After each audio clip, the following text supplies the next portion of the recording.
Are you new to Cricut and you're wondering, what can I make first? How do I use iron-on vinyl? And how do I use vinyl? Well, keep watching because I'm going to show you some easy projects you can make with your Cricut machine. I'll give you all my top tips when it comes to making with iron-on vinyl and vinyl. It really is amazing what you can make with your Cricut machine. So let's get started together and I am going to help hold your hand to making the perfect Cricut projects today. If you're wanting to get more out of your Cricut machine and learn the basics, then you're in the right place. So let's head to B&M and pick up some blanks. There really is no better place than going into a budget store like B&M and picking up some blanks for you to personalise. I headed straight to the kitchen storage section to pick up some plastic tubs. And this is a great project because it means I can actually sort out my kitchen cupboards at the same time. While I was in B&M, I also saw some oven gloves, which I thought would be great to show you how to use iron-on vinyl on fabric, and also this wooden board. So as you saw, these are the storage tubs that I picked up, which have the perfect blank space. So whether you want to go into store to buy something, you could just use storage pots you've already got around your house. And they're a huge reason why people buy their Cricut machine, to label and organise. Also picked up this wooden chopping board, which, yes, I am going to add iron-on vinyl along here, which is totally possible on wood.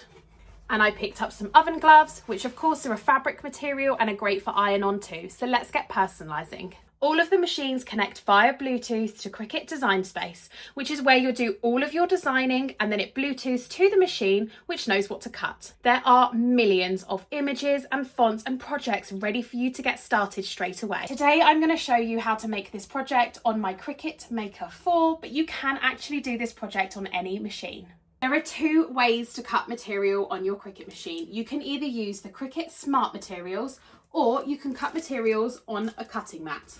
For this project, I'm actually using smart vinyl for one of the smaller machines, but that's absolutely fine because I can just pop it onto the cutting mat. As this is iron-on vinyl, you always want to make sure you place it shiny side down. I then connected my laptop to the machine via Bluetooth. You can then load the mat in under the little plastic clips at either side. Your machine will always measure the size of the material you've loaded, so just make sure there's enough space behind the machine so it can pull the mat through. And now you can just sit back, relax, enjoy a cup of tea while the machine does all of the hard work and cuts out your design you made in Design Space. The machine will let you know once the cut is complete, and all you have to do is press the arrow button and it will eject the mat for you. I then loaded the vinyl onto the mat and also let the machine cut out that design. Now the cuts are complete, we're ready for the next step. Now that the machine has cut out our design, we can get weeding, which is where you use the weeding tool to pick off all of the negative vinyl that you don't need and it reveals your design. So let's do it. For this, I find it easiest to pull at the corner, so you hook it onto your weeding tool like this, and then you can pull around. It will reveal the letters that the machine has cut, as you can see. So just pull it down. I find it so satisfying weeding out iron-on vinyl. I love it. Same again, this is for our regular adhesive vinyl. I am just going to hook with my weeding tool and then pull away that excess. The machine has cut so beautifully that it makes it so easy to just pull away. And then don't forget the inside of your lettering, so the inside, and there you have it, literally done in seconds.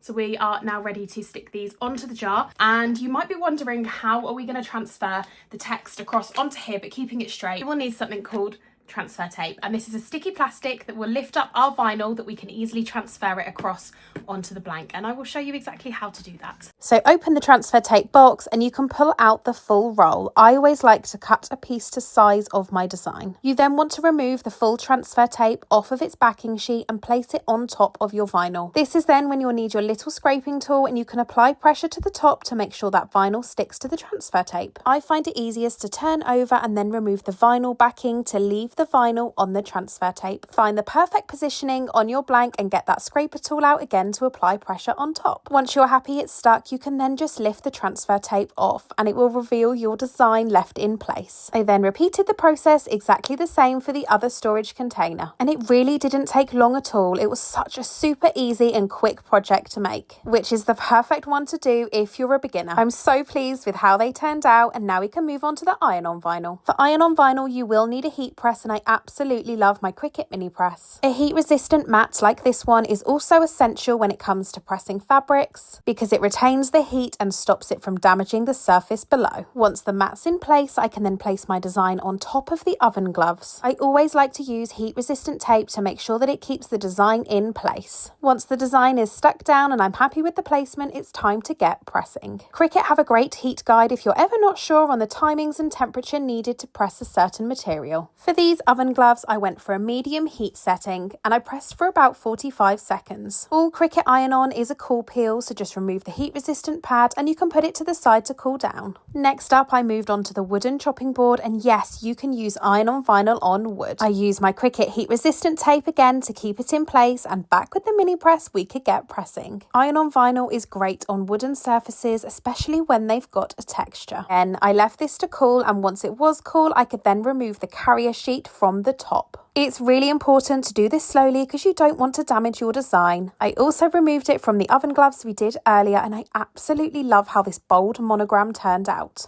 2 simple ideas you can use iron-on vinyl for. Design Space is also full of loads of projects and images ready to go, so if you're ever stuck for inspiration, that's definitely a great place to check out. So if you are looking for something to make with your Cricut machine as a beginner, head to B&M or just into your kitchen cupboards and pick up things you already have, add some vinyl and iron-on, and honestly, it really is as easy as that. And if you still have questions, then make sure to pop them in the comments and one of us will get back to you soon with the answer. Join us again for another Cricut episode coming soon. And thank you so much for watching.